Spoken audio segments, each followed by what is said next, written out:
Muchas gracias.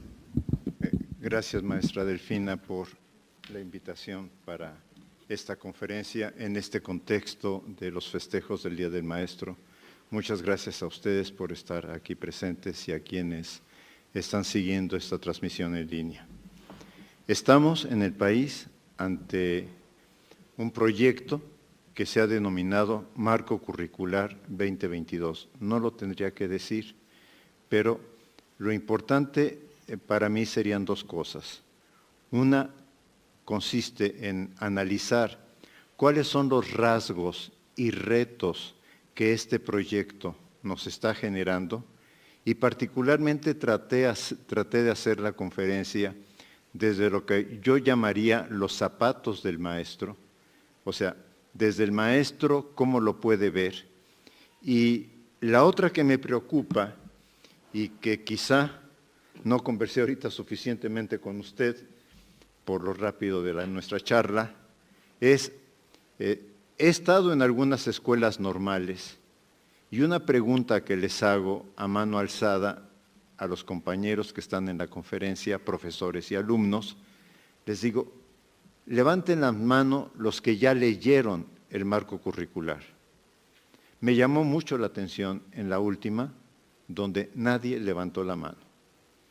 Y el argumento que se oía así en murmullo en la sala es porque no nos lo han dado a conocer. Yo les dije, ¿traen ustedes su smartphone? Los que traigan datos, por favor, busquen en su smartphone Marco Curricular 2022 y levanten la mano los que ya lo encontraron. Y les dije, el documento existe y ustedes mismos están mostrando que buscándolo lo encuentran. Sí me preocupa y me preocupa mucho que todavía, a pesar de los esfuerzos, porque debo reconocerlo, que se están haciendo, todavía el maestro común y corriente, y todavía sobre todo en las escuelas normales, he estado en las últimas semanas en dos, en las escuelas normales sencillamente pareciera que eso es cosa de la SEP, es cosa de la autoridad educativa, cuando en realidad es cosa de todos los que nos dedicamos a la educación. ¿Qué es lo que plantea el marco curricular? Y en esto quiero ser muy claro. Transformar o cambiar la educación. Y yo sí quisiera ser muy enfático en esto, porque lo que yo planteo es, no se trata de incluir un elemento nuevo en el currículo. Ya hemos vivido, se incluyó lo socioemocional, la autonomía curricular, las tecnologías digitales, etcétera. Me parece que esa inclusión de solo un tema y pensar que con eso ya estamos haciendo la innovación curricular, creo que ha sido el gran error del conjunto de reformas que hemos vivido. Prácticamente aquí, la primera versión que hice de la conferencia, yo decía, desde el proyecto de la educación para la unidad nacional de los años 40 del siglo pasado. O sea, siempre es incluir algo. Hemos pasado por cine, televisión, video, power.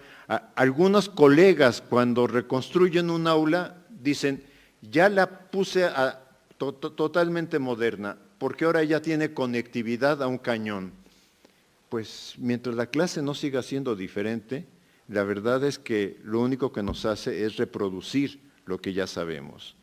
Entonces, cuando hablo de transformar, se trata de impulsar algo completamente diferente. Y completamente diferente, y tenemos que tenerlo muy claro, que afecta a todo el sistema educativo, a la estructura que tenemos del sistema educativo tal como lo hemos concebido. Al proyecto educativo de la Unidad Nacional de los años 40 o al periodo de globalización y formar al ciudadano global. Y vamos a entender por qué algunos actores, algunos colegas, incluso algunos especialistas en este tema, están un poco incómodos o mucho incómodos, no sé, con el marco curricular, porque dicen, es que está rompiendo con todo lo que llevábamos previamente. También transforma la escuela. Busca articular escuela, comunidad, territorio. Aquí se ha generado también una crítica que vale la pena empezar a trabajar. Ciertamente los ejemplos que se están dando en este momento en el proyecto hablan más de las escuelas marginadas, de las escuelas rurales, etcétera. Pero la vinculación escuela-territorio la hemos perdido completamente. O sea, hemos construido en las zonas urbanas escuelas que son una especie de isla o de islote que trata de sobrevivir sola. Y también trata de modificar los ritos escolares, de transformar los ritos escolares.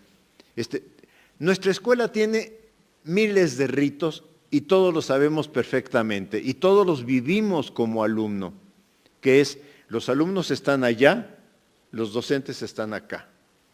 Hay un escritorio de por medio y hay un pizarrón. De hecho, ustedes podrían decir, esta conferencia reproduce todo lo que estás cuestionando, y yo diría, sí, lo reproduce.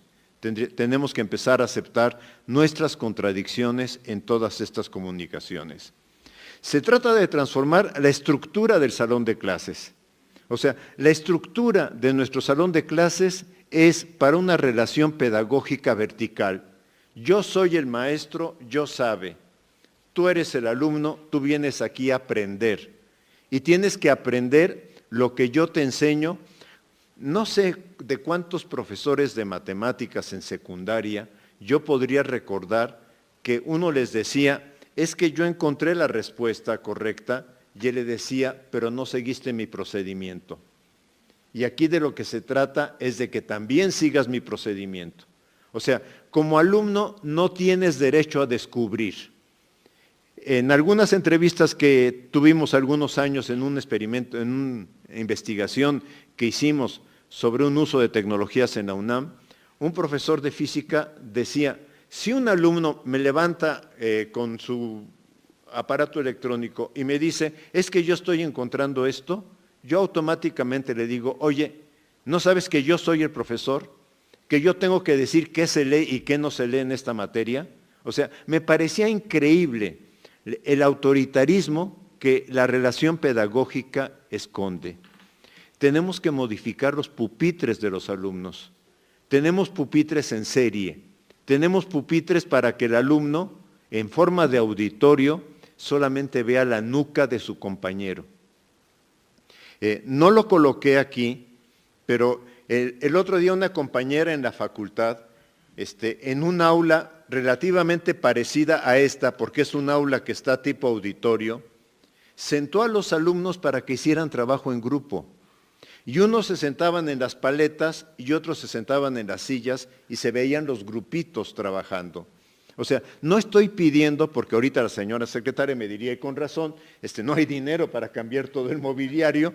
No estoy pidiendo que cambiemos el mobiliario, pero sí estoy pidiendo que cambiemos nuestra concepción de uso del mobiliario en el salón de clases, de manera que ayudemos a los alumnos a verse cara a cara.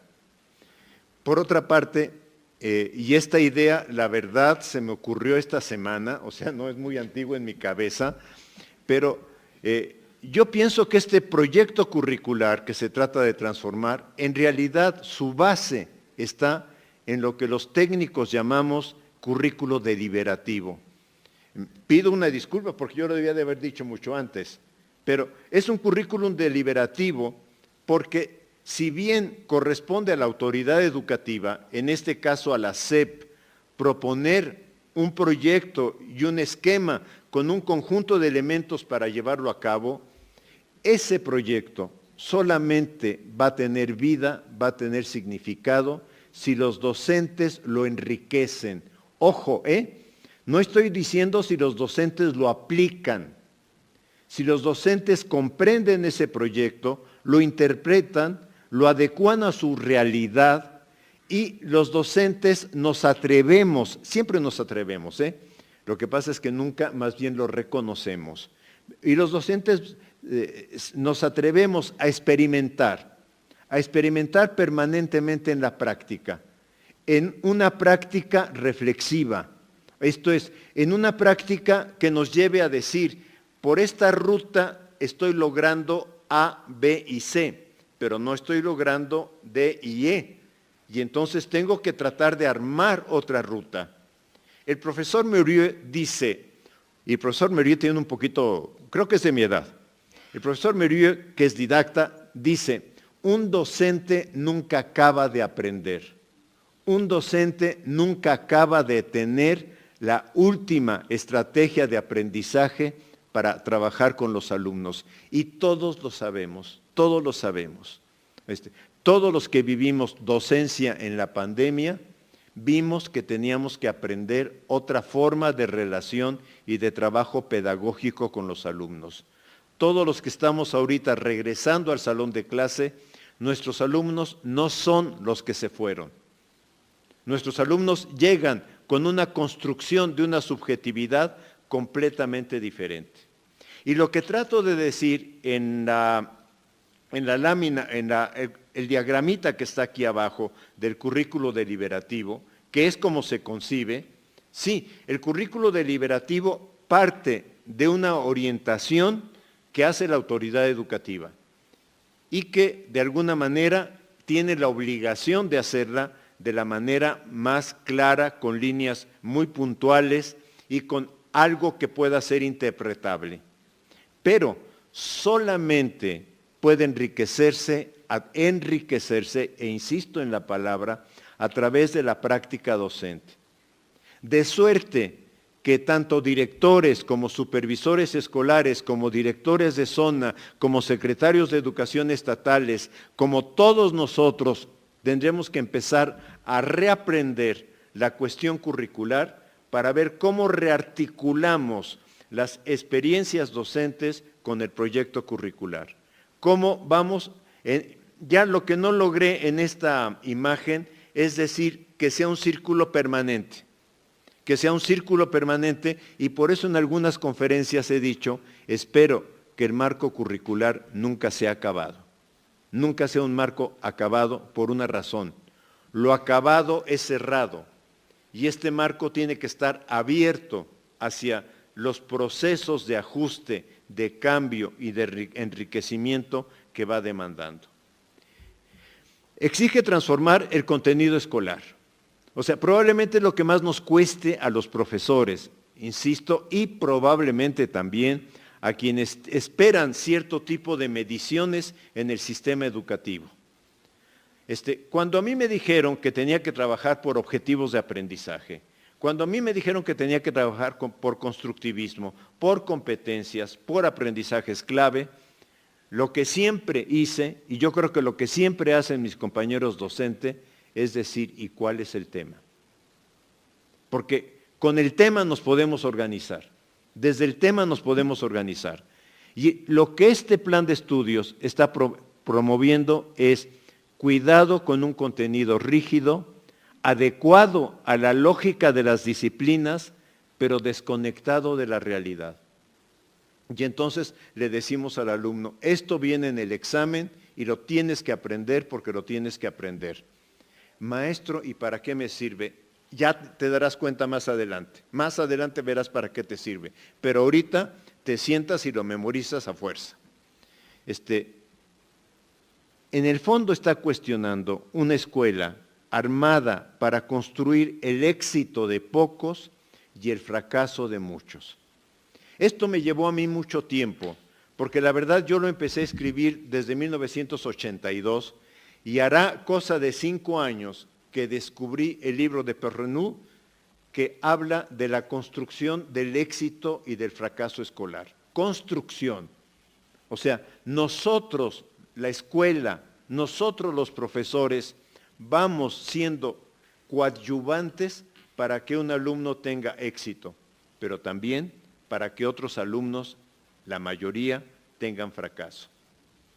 El proyecto curricular trabaja con saberes. Si no le importa tanto contenido, aparentemente, ojo, aparentemente, porque lo que está pidiendo es su transformación, trabaja con saberes. No son competencias ni aprendizajes clave. Los saberes son construcciones integradas con elementos provenientes de varias disciplinas, pero encarnados en la realidad que viven nuestros alumnos. ¿Cuál va a ser el organizador curricular? Que es algo que preocupa mucho a los docentes. ¿Cómo voy a establecer mi organizador curricular? Y es aquí donde viene lo deliberativo. El organizador curricular va a ser aquello que podamos obtener de la vida del alumno. La pandemia, por ejemplo, es un ejemplo. Yo en este momento pienso la guerra Rusia-Ucrania, la contaminación, la violencia social, también la producción agrícola, también la siembra del maíz, también el cuidado de los bosques, todo. O sea, todo lo que rodea al alumno, sea el alumno que vive en ambiente rural, o sea el alumno que vive en ambiente urbano, todo lo que rodea al alumno, todo lo que el alumno está envuelto, puede ser el detonador curricular.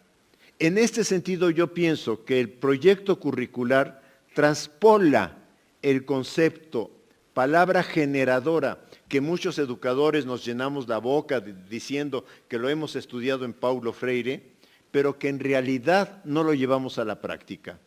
Y la idea es establecer una visión entre realidad, armar eso de la realidad o seleccionar algo de la realidad. Tomo ahorita la guerra Rusia-Ucrania, pero también podría hablar del tema nuclear. O sea, en realidad podría hablar de cualquier tema, ¿sí? Extraer algo de la realidad, convertirlo en problema u objeto de estudio, y a partir de ahí viene el preguntarse, y entonces, ¿qué conocimientos disciplinares necesita el alumno para poder desarrollar esto? Entonces, la realidad como el objeto a conocer y estudiar desde diversas disciplinas. Aquí algunos colegas se han escandalizado, se han roto las vestiduras. ¿Cómo que las matemáticas? Bueno, pues las matemáticas nos sirven cotidianamente. Podemos hacer una construcción algebraica cuando vamos al supermercado, sin gran problema. Lo que pasa es que no nos la enseñan a hacer, ¿sí? Podemos manejar muchos temas matemáticos a partir de incluso de qué inclinación deben de tener estas escaleras en función del teorema de Pitágoras. O sea, podemos hacer demasiadas cosas. El tema es que para los profesores eso nos implica cambiar nuestro chip. Por eso digo transformar. Quitarnos el chip de que lo importante es la materia y colocar el chip, lo importante es cómo se vincula con la realidad. Y desde ahí, que va a ser muy complicado, a ver, no estoy diciendo que va a ser fácil, o sea, no estoy diciendo este es un cambio fácil. Ninguna transformación es sencilla o es fácil, ninguna. O sea, todas las transformaciones requieren de un esfuerzo, y un esfuerzo extra para aquellos que somos docentes de muchos años. Demanda identificar, cuestión que será tarea de mediano plazo, una graduación de problemas y acercamientos a las diversas disciplinas. Colegas, por favor, no le pidamos en este momento a la SEP que nos presente algo totalmente acabado. Es imposible y ojalá no lo presente. Casi, no es que le desee mal, pero ojalá no lo presente. Porque precisamente en lo inacabado es donde va a estar la posibilidad de que este currículo se pueda enriquecer.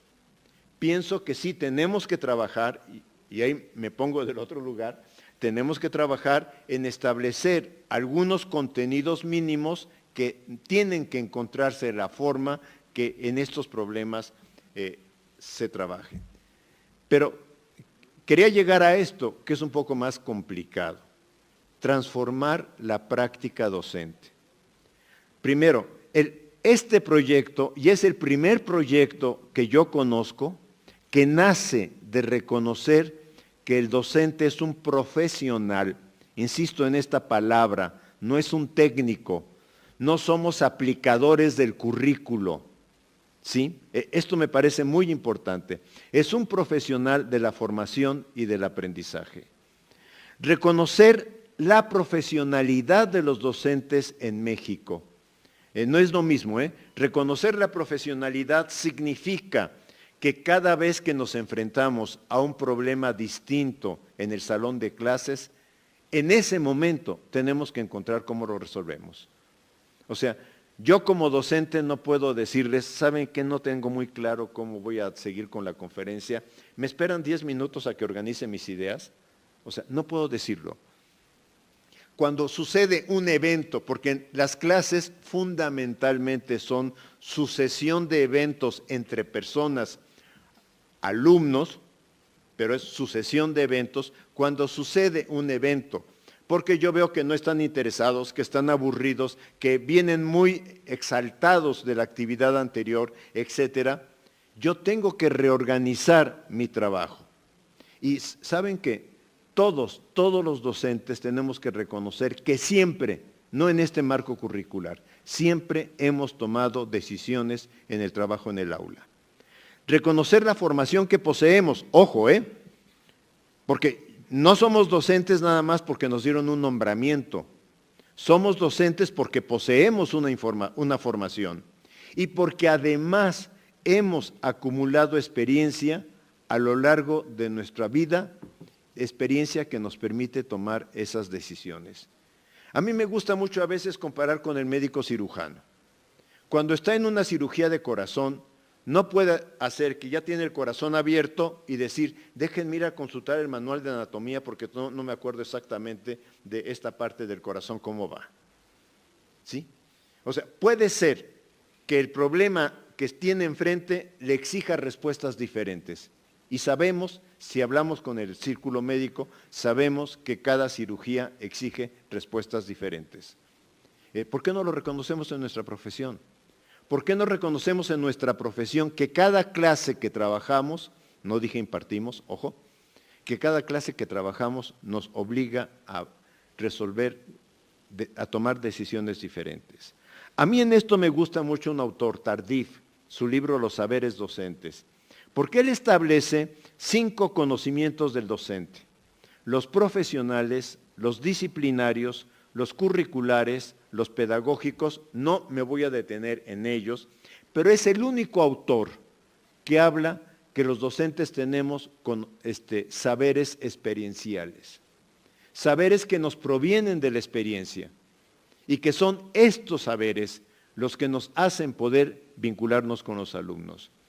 Y la otra parte que coloqué aquí, mi ilusión por Tardif se me fue, pero que coloqué aquí porque me pareció importante, es: los docentes en nuestro trabajo en el aula no buscamos coherencia teórica, buscamos resolver problemas prácticos. Siempre buscamos resolver el problema práctico. Ya después veremos, por eso tiene que ser una práctica que lleve a la reflexión, qué articulación o no articulación tiene con algunos postulados conceptuales que nos hemos acercado. El marco curricular también nos llama a arriesgarnos a una práctica pedagógica diferente. Diferente, no imposible. O sea, diferente no es lo mismo que imposible. Porque yo he estado en algunas conferencias donde prácticamente lo que se está haciendo es asustar a los docentes para decir, es que esto no lo pueden llevar a la práctica. A ver, ¿a poco nos dijeron en la pandemia no pueden usar el WhatsApp? Y los docentes, no hubo un curso en México, no hubo un curso que les dijera cómo usar el WhatsApp en la pandemia. Y muchos docentes, donde había datos, lo usaron. ¿Sí? Entonces, lo que yo digo ¿es una práctica diferente? Sí, pero es una práctica que es posible. Recordemos, la mejor planeación didáctica nunca la llevamos a la práctica, porque la mejor planeación didáctica siempre se topa con lo que pasa en el aula. Y eso nos obliga a readecuar.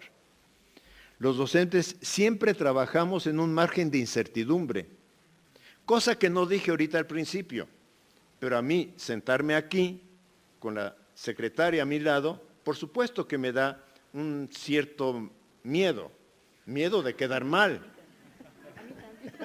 ¿Sí? No sé si lo entienden. O sea, los docentes siempre trabajamos en la incertidumbre, porque si ahora nos dicen que no, que todo lo que hemos hecho de planificaciones ha sido redondo y se lleva, digamos, a la práctica sin ningún conflicto, es absurdo. Yo hago una planificación y me queda la incertidumbre, ¿la voy a poder aplicar? Y ya cuando estoy con los alumnos y digo, voy a cambiar esto, me queda la incertidumbre. Y es bueno intentar cambiarlo, pero lo tengo que cambiar. Los docentes trabajamos siempre con la incertidumbre. Buscamos que nuestro trabajo tenga mejores resultados, pero no tenemos garantía de que haya mejores resultados. Yo creo que saben que los docentes no hemos aprendido a trabajar con nuestros errores.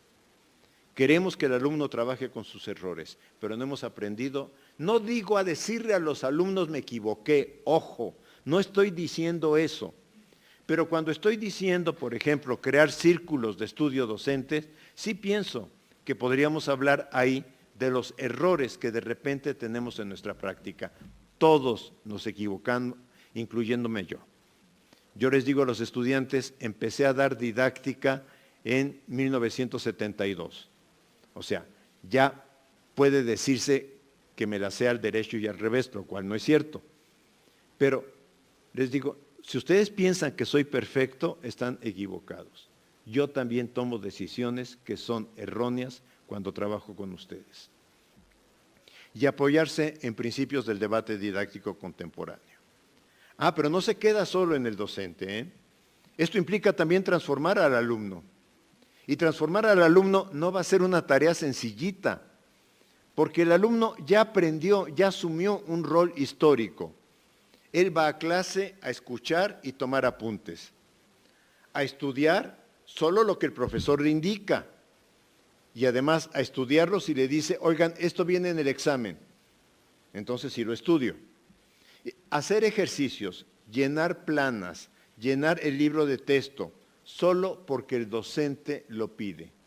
O sea, el estudiante va, perdón la palabra, como si fuera un esclavito del docente. Algunos se rebelan, más ahora, ¿no? Pero va en esa actitud. El estudiante, ahora, ¿qué estamos buscando? Que se pregunte, que el alumno que yo tengo en mi clase, se pregunte qué quiero aprender y para qué quiero aprenderlo. Y tratar de quitar que solo trabaje por la calificación. Saben que la calificación es la gran perversión del sistema educativo. Yo diría perversión necesaria, porque tenemos que tener algo, pero es la gran perversión. Porque a través de la calificación, los docentes hemos encontrado el mecanismo de controlar a los alumnos. Esto que estoy diciendo ahorita viene en el examen que les voy a aplicar, así es que pongan mucha atención. ¿Sí? O sea, tenemos muchas estrategias para hacer que el alumno aparentemente estudie, pero no para que se pregunte, ¿y yo qué quiero aprender? Transformar, me voy a dedicar un poco más en este tema, porque pienso que no lo he escrito suficiente y ahí me hago una autocrítica. Transformar el concepto evaluación, calificación y evaluación formativa. En México y en el mundo, se confunde calificación con evaluación. O sea, si se da un número, automáticamente ese número es la evaluación. Y ya le hemos llamado al número evaluación. Entonces, tú tienes 7, esa es tu evaluación. No, discúlpenme, esa es la calificación. Y la calificación, tema que surgió en la didáctica, o más bien en la escuela, o más bien en el sistema educativo, porque en la didáctica, en los manuales de didáctica no existía, tema que surgió en la escuela en el siglo XIX. La calificación clasifica. Esta es la fila de 10, esta es la fila de 6. Automáticamente empezamos a clasificar. El número o mediciones no pueden reflejar el proceso complejo que vive el alumno. No pueden reflejar lo que está pasando en su interior, en su proceso. Es más, me parece que lo mata. Ya obtuve 8, ya me quito biología y a ver cómo me va en otra materia. Me mata el proceso. Los números solo se pueden inferir por un acuerdo circunstancial, ojo, entre profesores y alumnos. Un examen vale tanto, todos lo sabemos, ¿eh? Una tarea significa esto, el ejercicio cuenta para aquello y lo que sacamos somos promedios. Somos expertos en promediar. ¿No estás de acuerdo con tu calificación? Vamos a ver los promedios, porque esto lo acordamos el primer día de clase. Pero eso no es tu evaluación. Yo pienso que la calificación es el resultado de obtener evidencias necesarias, pero no son para nada una evaluación. Yo sí requiero que mis alumnos hagan evidencias, presenten evidencias, pero esa no es su evaluación. Su modernización se ha regido, y es un poco como nos llenamos la boca en este momento en los cursos de formación docente, en lo que se llama evaluación auténtica. Palabra que a mí siempre me incomodó, pero bueno, que se refiere más bien a ejercicios desprendidos de la realidad, pero de manera artificial.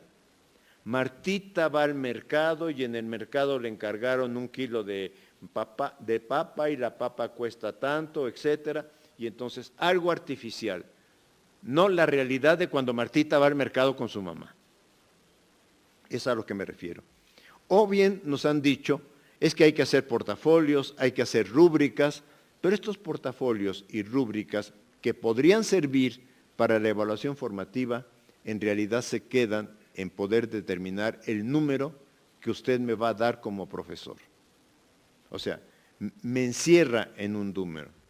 Transformar la evaluación es reconocer que la evaluación es una disciplina muy complicada. Primero que es disciplina, que no es técnica, que no son instrumentos, pero es muy complicada, porque es una disciplina de la pedagogía, de la psicología y de la administración. Y aquí vienen las grandes confusiones. Como disciplina de la pedagogía, en realidad su objeto sería evaluar el proceso desarrollado por un sujeto. No determinar si tiene 8, sino evaluar el proceso. Ahora yo digo, este objeto es desconocido, lo hemos descalificado. La psicología le da 2 formas, la teoría de la medición, exámenes estandarizados, uso de la psicometría avanzada, etcétera, todo lo que pasa con la prueba Planea, con la prueba PISA o con las pruebas que se inventen de este tipo. Y la obtención convencional de un número asignado por porcentajes diversos a cada evidencia y sacando promedios. Eso es lo que hacemos, En el salón de clase hacemos esto último. En las pruebas estandarizadas hacen lo primero. Y en la administración, la evaluación se utiliza para el reclutamiento del personal y aquí es donde ha surgido el concepto calidad del producto que ahora se ha exportado hacia lo que pasa en la educación. Aquí tenemos que avanzar en la evaluación formativa. Decidí colocar en este caso las portadas por una razón. Me parece, y si quieren decir, tú en parte tienes la culpa porque no has escrito sobre esto, yo lo acepto, no tenemos suficiente literatura adecuada sobre este tema. Scallon, este autor que está ahí el planteamiento, dice que solo se puede realizar la evaluación formativa si se hace para retroalimentar, ojo, no para poner un número. Su eje es la autorreflexión. Mientras el alumno no asuma que está en un proceso de evaluación formativa, no pasa nada. O sea, usted me puso el 8, usted me calificó. No es yo qué estoy logrando, yo qué estoy desarrollando, yo qué aprendizajes estoy obteniendo. Scallon, y esto me gusta mucho porque hay que cuidarlo mucho en los documentos que hagamos, el riesgo de formalizarla es impedir que fluya. El riesgo de decir, ahora vamos a hacerlo de esta manera, es impedir que la evaluación formativa vaya desarrollándose. Tiene una dimensión o exige una dimensión personal, pero también requiere despertar el entusiasmo de los evaluados. O sea, también requiere que los evaluados digan, sí, estoy dispuesto a entrarle a este ejercicio de autovaloración, de autorreflexión. Se realiza en acciones de co- y autoevaluación, pero no para asignar un número, ojo, y reclama un ambiente colaborativo. Voy a trabajar esta otra autora, Dalal, en donde ella plantea que la evaluación formativa es un medio de regulación entre personas, sus procesos y el sistema de formación, el proyecto educativo. Y aquí es importante porque vamos a tener un proyecto educativo y hay que ver cómo los alumnos pueden ir avanzando hacia ese proyecto educativo. Pero si somos directores o supervisores, también tendríamos que ver cómo nuestra planta docente va avanzando hacia este logro o hacia este trabajo en torno al proyecto educativo. Demanda trabajar con el error del alumno. Fíjense, ojalá también podamos trabajar con el error del maestro en los círculos de estudio o en el consejo técnico. Demanda trabajar con el error del alumno en una estrategia didáctica, no en una asignación de puntajes. Sí, interpretar el sentido del error para establecer después una estrategia de acción. A ver, te estás equivocando en esto, ahora, si ya tomamos conciencia de estos errores, ¿qué vamos a hacer? No es quedarnos donde estamos, es redefinir el siguiente paso. La autora dice, trabajar en función del proceso de cada alumno no es fácil. Y este va a ser uno de los retotes que tengamos o que los docentes tengan, que los profesores de secundaria y de bachillerato tienen. A mí me queda clarísimo porque mientras el de primaria puede tener un grupo o quizá dos grupos, el de secundaria puede tener 4, 5, 6, 7 grupos y con esto el número de estudiantes se le va multiplicando en forma geométrica tremendamente. Significa no buscar resultados homogéneos en los alumnos. Este es un tema que tenemos, O sea, hemos tenido un sistema educativo que ha dicho todos los alumnos, con independencia de su origen, de su lugar, etcétera, tienen que lograr los mismos resultados. Hoy se plantea al revés, que el alumno logre los resultados que él puede lograr. Es muy complicado porque también implica transformar la cabeza de los padres de familia y de la sociedad, no solo de los alumnos, que ya aprendieron que lo importante es la calificación. Concluye Dalal que la evaluación formativa es asignar un papel pedagógico al trabajo escolar, que con la evaluación formativa no colocamos tarjetas, estos alumnos son buenos, estos alumnos son malos, sino cada alumno o cada grupo de alumnos tiene sus procesos de desarrollo. Que es importante reflexionar sobre el proceso que hay detrás de cada respuesta que da el alumno.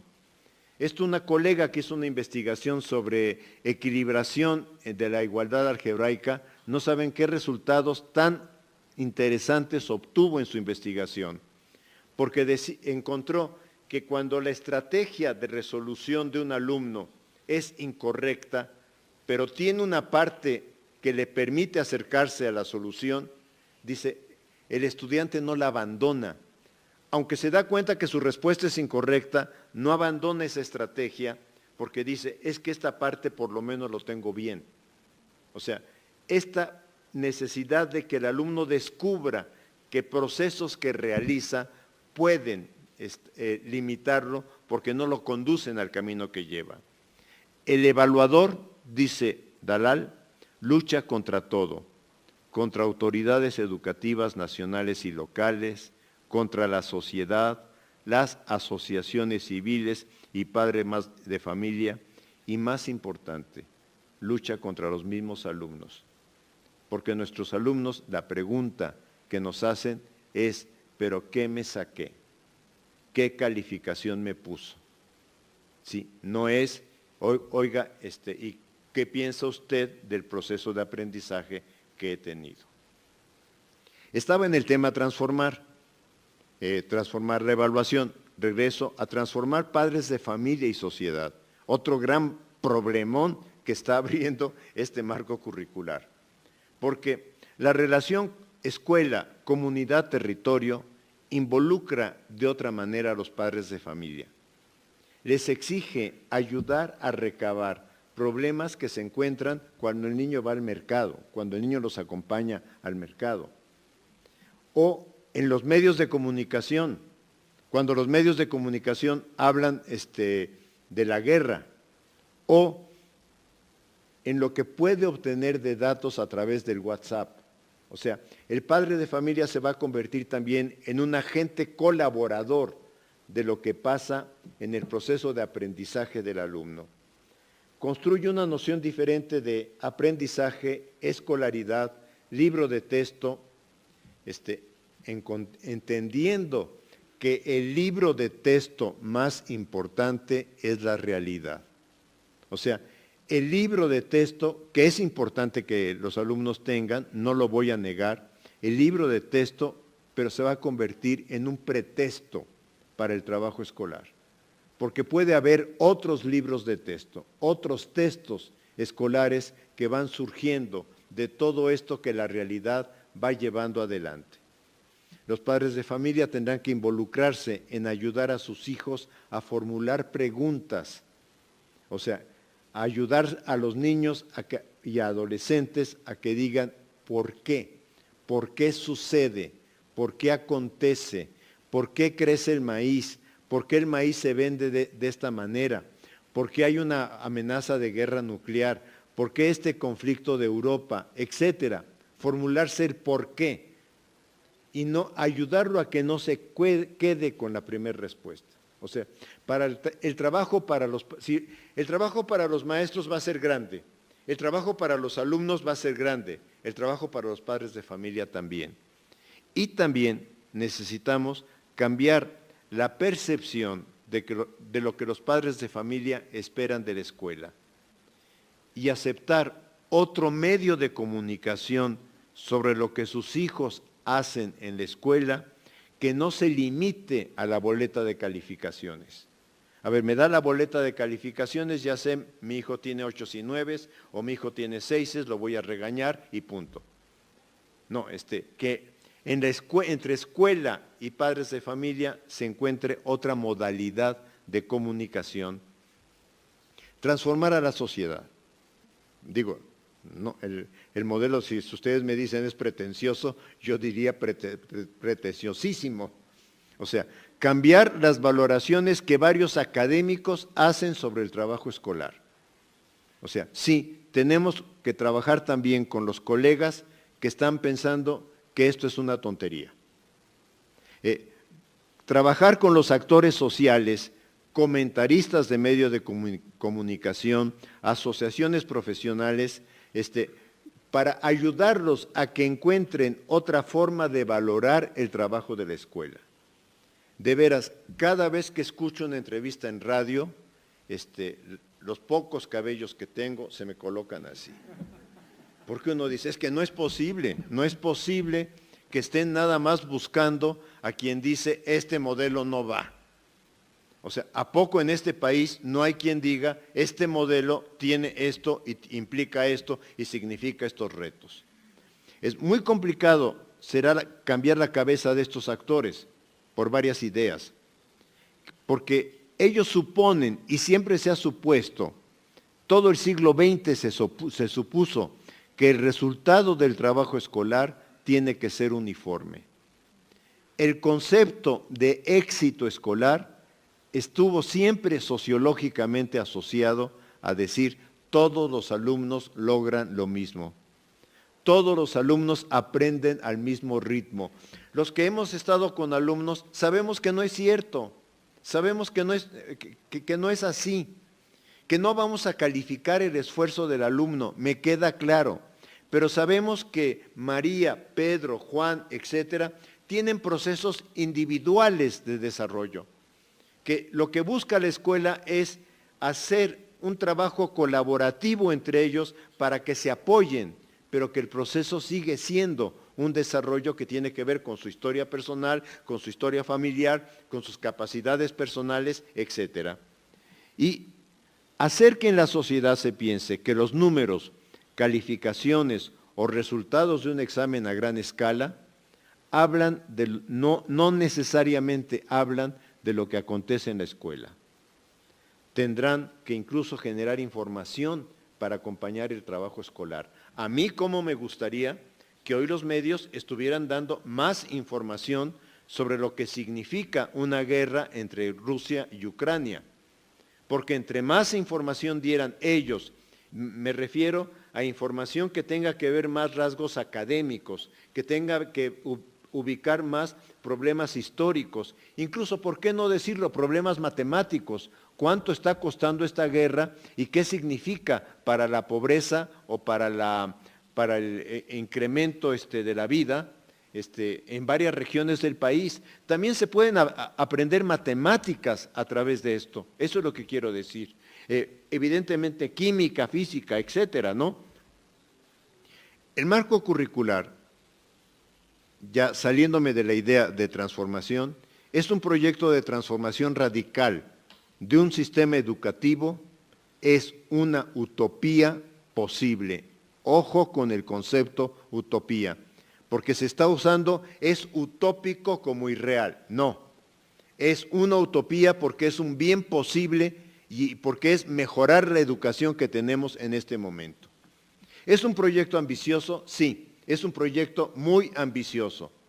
Inacabado también, que solo podrá enriquecerse, como decía al principio, a través de las experiencias docentes. Ojalá logremos que los docentes asumamos que nuestra responsabilidad en este trabajo de reflexión, de práctica reflexiva, es de repente también decirle a la autoridad, oye, este contenido, a través de este problema, me di cuenta que se puede graduar de otra forma. De manera que podamos tener una diversidad de procesos de graduación, porque no va a ser lo mismo para el ambiente rural, para el ambiente indígena, para el ambiente urbano, para los espacios marginados de la sociedad, de las ciudades, etcétera. Responde, y esto me parece fundamental, y aquí ya no coloqué el libro, pero me hubiera gustado colocarlo, a una idea de integración curricular. No solo articulación entre los subsistemas educativos, así como el establecimiento de fases en donde se encuentran los grados escolares. Yo quisiera aclarar una cosa, no solo en México, en varios países, vean ustedes el currículo de educación básica de Argentina, vean ustedes el currículo de educación básica de Francia, van a encontrar que el currículo está organizado por etapas, por fases o de alguna de estas formas. O sea, el otro escándalo falso que se hizo es desaparecen los grados escolares. No desaparecen, se reorganizan, que es otra manera de ver al sistema educativo. Tiene ejes articuladores y campos formativos. El campo formativo se convierte en un espacio curricular para abordar problemas que permiten el desarrollo de saberes desde la construcción de saberes estructurados a través de este eje complejo que trato de subrayar: realidad, problema, abordaje disciplinario. Y esto es lo que más nos va a costar a los docentes, me queda clarísimo. Yo mismo con mis estudiantes sufro. Con mis estudiantes de didáctica este semestre había iniciado con un problema. Cuando sale el marco curricular, les digo, oigan, estudiamos en México, no podemos dejar de lado el marco curricular. Empecemos a hincar el diente de lo que es el marco curricular en este país. O sea, pero ¿cómo encontrar el problema que articule nuestro curso? Va a ser una tarea complicada. Aunque también tenemos mucha experiencia, yo no lo escribí, se me pasó, tenemos mucha experiencia a través del trabajo por proyectos. El reto ahora para secundaria va a ser si podemos crear proyectos que agrupen disciplinas, si podemos crear proyectos que integren saberes que proceden de distintas disciplinas, porque el contrato de los docentes ahí es por disciplinas, a eso me refiero. Lo disciplinario siempre va a estar subordinado a la realidad del mundo. La integración es uno de los retos más complejos a trabajar. Lamento no haber traído el libro de Bean para mostrarlo ahí, porque Bean muestra cómo durante todo el siglo XX hubo proyectos de integración en la educación básica en los Estados Unidos. Pero también significa una idea freinetiana. Los que me conocen saben que Freinet es uno de mis autores de cabecera, de reconstruir el circuito vida-trabajo escolar. Vida del alumno, lo que pasa en la vida del alumno con lo que sucede en la escuela. Acercarse a la realidad desde su complejidad, seleccionar un aspecto que pueda convertirse en un objeto de estudio desde distintos abordajes. Nos queda pendiente, y yo lo reconozco, graduar de una manera más fina en cada uno de los campos curriculares y en cada uno de los programas de curso. Tenemos todavía el reto de hacer una graduación más fina de cómo desprender contenidos de estos problemas. Nos queda un reto enorme, me queda a mí muy claro, pero también quiero invitarlos a algo, a que esto sea una responsabilidad no solo de la SEP, no solo del grupo que está armando el proyecto, sino que sea una corresponsabilidad donde los maestros, a través de nuestra experiencia y de nuestra práctica docente, vayamos ayudando a ir perfilando esto. Esto es algo nuevo para nosotros. Insisto, es algo distinto, no imposible. Implica pasar de un modelo uniforme, de eficacia, de formación para la ciudadanía global, nos lo están criticando mucho, a reconocer que el entorno inmediato es el punto de partida para el aprendizaje. Yo pienso que este es uno de los temas más claros y que reconoce un poco la diversidad de nuestra sociedad y de nuestra realidad educativa. Es restaurar un circuito escuela, comunidad, territorio como punto de partida y punto de saberes. Aprender a entender la realidad, no para repetir las frases que vienen en el libro.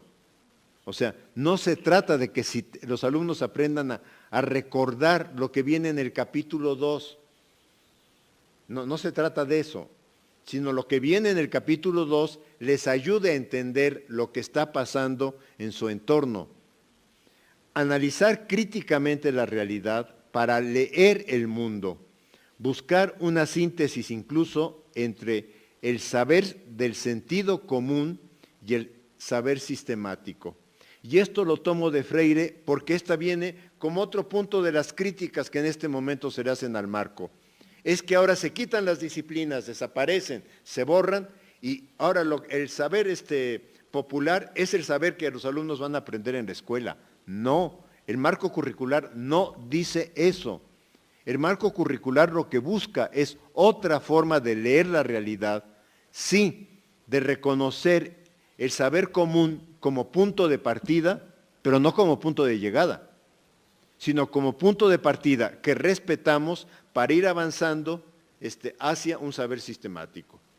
Leer el mundo críticamente en sus diversos planos, ciencias naturales, imbrincadas con las sociales, con apoyo del lenguaje y del pensamiento matemático. Los que nos tocó vivir el momento del CCH, ustedes recuerdan que el rector González Casanova hablaba que el estudiante aprendiera 2 lenguajes y 2 métodos.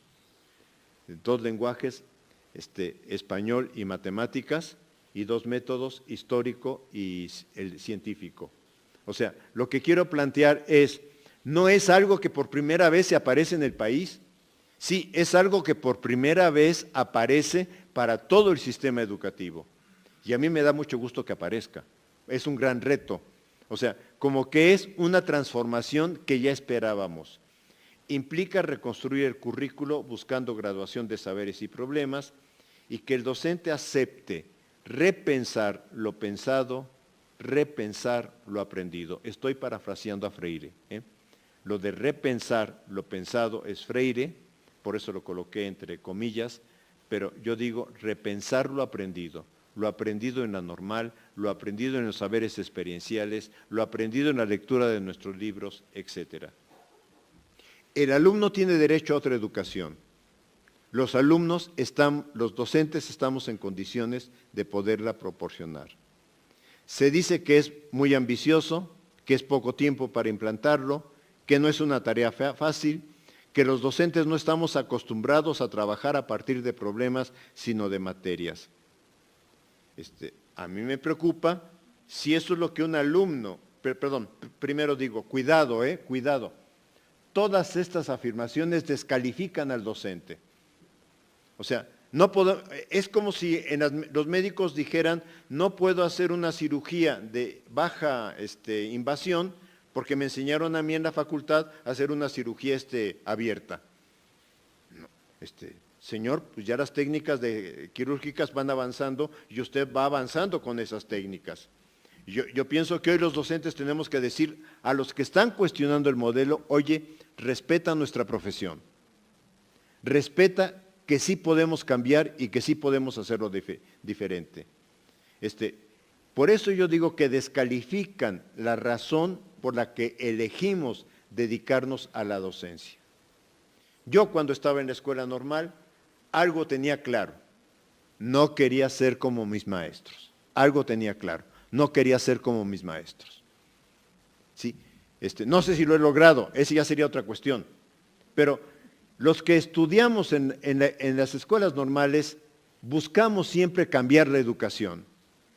Colegas, el marco es un momento en que nos dice, los invitamos a compartir desde la autoridad educativa el cambio de la educación. Me pregunto, ¿esto es lo que se le dice a un alumno cuando ingresa a la normal? Se le dice, no cambies la educación, adáptate, acostúmbrate a lo que sucede en el sistema educativo, estudia para que no hagas cambios y te conformes con vivir en el salón de clases. ¿Eso es lo que le enseñamos al estudiante en la escuela normal? ¿O le estamos estudiando otra cosa? Que esta educación necesita ser cambiada y que merece ser mejorada. Es un proyecto muy exigente, muy complejo, pero no imposible. Requiere para su desarrollo de ser realizado en un horizonte de mediano plazo, me queda claro. Esperemos que esto no sea un esfuerzo de 3 años, sino que sea un esfuerzo de transformación duradera en el sistema educativo. Requiere aceptar aciertos y fracasos, pero no en una dinámica donde lo no logrado no sea un elemento disparador que ayude a mejorar. Sí, yo creo que hoy, si le exigimos al alumno en la evaluación formativa que reconozca sus errores, podemos reconocer nuestros errores en este trabajo, en este arduo trabajo. Errores que pueden venir desde quienes estamos o están organizando el marco curricular, como errores que pueden venir desde quienes lo van a llevar a la práctica. Pero discúlpeme, solo a partir de los errores es como podemos encontrar cómo corregir la ruta y cómo irla mejorando. Reconoce de manera plena el profesionalismo docente. Quiero enfatizar mucho en eso, colegas. Reconoce que los docentes somos profesionales, que tenemos capacidad de cambiar, que tenemos capacidad para trabajar de otra manera. Yo pienso que este es un tema fundamental del marco, reconocernos como profesionales de la docencia. Algo que en este país, discúlpenme, pero se nos ha dado el papel de técnico. Yo hago el plan, tú lo aplicas, tú lo ejecutas, tú eres el ejecutador. Y cuando los alumnos salen mal en las calificaciones, yo digo, en los exámenes a gran escala, tú eres el responsable. No, asumimos corresponsabilidad profesional en esta tarea. Reclama otra disposición didáctica. Yo pensaba que ya estaba terminando. Si ya está muy aburrido, le paro. Pero reclama que como docentes entendamos también que la didáctica es una disciplina, no una técnica. Esto implica cambiar lo que ha pasado en las escuelas normales, lo que pasa en los programas de posgrado. Hay que luchar contra ello. La didáctica es la disciplina para pensar problemas de trabajo de docentes y de alumnos. No hay forma que a mí siempre me preguntan, oigan, ¿y cómo enseño esto? Y me quedo así. Pues yo no sé cómo lo puedes enseñar, ese es tu problema. Yo no sé cómo son tus alumnos, cómo es tu escuela. O sea, ¿cómo enseño esto? Es el problema de cada uno de nosotros. Reconocer nuestra incertidumbre, reconocer que la docencia es un encuentro humano, un encuentro entre personas. Reconocer que la acción docente requiere generar múltiples interacciones. Esto es clave, ¿eh? Múltiples, como encuentro humano, múltiples interacciones entre alumnos y alumnos, entre alumnos y docentes, y lo puse en plural, porque yo pienso que ya basta de que yo diga, soy el docente de cuarto de primaria, lo que hagan los otros no me importa.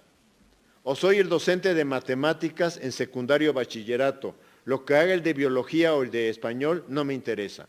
No, ya basta de eso. Somos docentes del sistema educativo, somos docentes de un proyecto escolar, somos docentes de un proyecto educativo. Reclama también reencontrar otra forma de organizar el encuentro alumnos, realidad, saberes disciplinarios. Cuidado, no hay aprendizaje sin esfuerzo, ¿eh? O sea, no estoy en lo que los autores llaman gamificación de la educación, que también me pone los cabellos así. Sí, o sea, gamificación, hagamos jueguitos en la escuela y hagamos que la escuela sea un jueguito. No, la escuela no puede ser un jueguito. Bueno, tendrá que ser un jueguito en el jardín de niños, en la educación inicial y probablemente en el primero y segundo de primaria. Sí, lo tendrá que ser por la etapa de desarrollo infantil. Pero no puede ser un jueguito en cuarto de primaria, no puede ser un jueguito en primero de secundaria. La escuela requiere esfuerzo, el aprendizaje requiere esfuerzo. Y hay que hacérselo saber también a los alumnos. Oye, lo que tú no hagas, yo no lo voy a hacer. No porque no lo quiera hacer, sino porque no lo puedo hacer. ¿Sí? Pero nuestra tarea, y no renunciemos a eso, por favor, este es un principio también de Mérieux. Mientras somos docentes, nuestra responsabilidad es el alumno. Y de veras, tengo colegas docentes que me gratifica mucho cuando me escriben y me dicen, mira, estoy en bioquímica, mis alumnos salieron pésimo en los exámenes, no están avanzando, pero ahora estoy viendo si puedo con ellos ayudarles a que tomen conciencia de que necesitan estudiar. Y que vamos a ver cómo hagan ejercicios que les ayuden a resolver estos problemas que tienen en su abordaje al estudio. O sea, la tarea del docente es acompañar el esfuerzo. Pero además, si el aprendizaje requiere esfuerzo, también requiere satisfacción. Como todos nosotros, o sea, hacemos algo y requerimos que también, digamos, me siento contento. Les podría decir, sufrí domingo, lunes, martes, porque no le encontraba hilo a esta conferencia. No encontraba por dónde tejerla. ¿Sí? No. Lo que quiero decir es, pero ayer que terminé de armarla, me sentí muy contento. Me sentí muy contento porque dije, me gusta, espero que les guste, pero dije, me gusta. ¿Sí? El alumno solo aprende cuando tiene voluntad y deseo de aprender. Ojo, no motivación. Estos dos conceptos son conceptos que ya vienen en Didáctica Magna, 1657, Juan Amós Comenio, y que está retomando hoy los planteamientos didácticos del profesor Mérieux. Mientras el alumno diga, yo no quiero aprender, y discúlpenme, yo como estudiante lo hice, o sea, yo como estudiante me molesté con algunos profesores y dije, pues ahora no quiero aprender y no quiero aprender. ¿Sí? Y hágale como le haga, yo no quiero aprender. ¿Sí? Entonces, mientras el alumno esté en el plan, yo no quiero aprender, no hay esfuerzo humano. Yo le puedo decir, ahora me vas a hacer estos ejercicios, ahora me vas a resolver este cuaderno, ahora te quedas sin recreo, le puedo decir 20 cosas, ¿sí?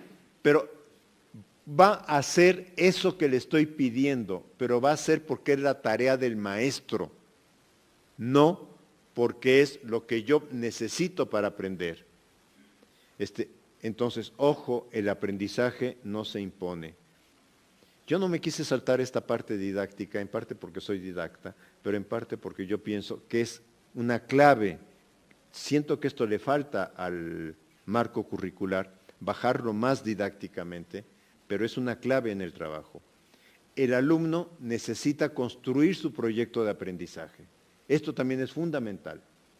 Que el alumno diga, quiero aprender esta parte porque esta parte me entusiasma. Lograr que el alumno diga, estoy entusiasmado por esto, es muy importante. Esta silla es la última, ya estoy seguro. El reto que tenemos enfrente es transformar. ¿Transformar qué? Educación. Nada, es una tarea muy sencillita, señora secretaria, muy simple, o sea, no es algo así del otro mundo, ¿no?